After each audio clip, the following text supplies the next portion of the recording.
जय Shivray. R C सीच्या वेळेस अगोदर मायवनमध्ये कशा पद्धतीने बॉक्स फिक्स होतात त्याबद्दल थोडी आपली इन्फॉर्मेशन आहे. हे 2 मॉडेलचा बॉक्स आहे. हा मायवनचा पॅनल आहे. ह्याच्यामध्ये हा कच्चा आहे. हा मायवनमध्ये जसे आपल्याला लास्ट टाईम आपण ड्रॉइंग्स रीड करत होतो, ड्रॉइंग्समध्ये DWG ड्रॉइंगमध्ये दाखवलेलं नेक्स्ट व्हिडिओमध्येही दाखवतो तुम्हाला की काही आहेत. तर हा एक प्लॅट आहे 10x10. हा 1 BHK फ्लॅट आहे. याच्यामध्ये आपण इथे 8 मॉडेल बॉक्स इन्स्टॉल करतो आहे. 2 आणि 3 हा DB जस्ट आम्ही रेफरन्सप्रमाणे मेजरमेंटप्रमाणे मार्किंग केलं. तर या लिव्हिंगमधून हा इथे 8 मॉडेल बॉक्स इन्स्टॉलेशन करणार मायवनमध्ये. तर हे जे आहेत छोटे बाथरूम आणि WC हे लाईट पॉईंट आणि याकरता आहे.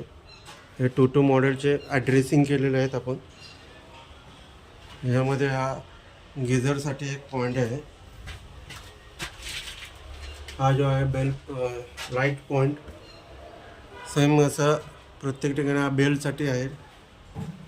नेक्स्ट रूममध्ये आपण बेडरूममध्ये पाहूया. बेडरूममध्ये पण ॲड्रेसिंग केलं आहे आपण. हे जे ब्रॅकेटवरती हा एक ब्रॅकेट लाईट आहे. हे AC पॉईंट आहे आणि हा 3 मॉडेलचा बॉक्स आहे. जसे आपण काउंटिंग करतो त्याप्रमाणे ड्रॉइंगमध्ये प्रमाणे आपण मायवनमध्ये प्लेट लावून घेतो आणि त्याच्यानंतर त्या प्लेटमध्ये आपल्याला जे बॉक्स लावायचे असतात ते बॉक्स आपण फिक्स करून याच्यामध्ये कॉन्ट्रॅक्टर काम करतो, electrical contractor. Okay, please like the channel, subscribe the channel. Swaraj इन्फ्रावरती हे व्हिडिओ आहेत. कॉन्ट्रॅक्टिंगच्या वेळेस, बीडच्या वेळेस तुम्हाला इलेक्ट्रिकलसाठी हे खूप कामाचं आहे. Thank you very much.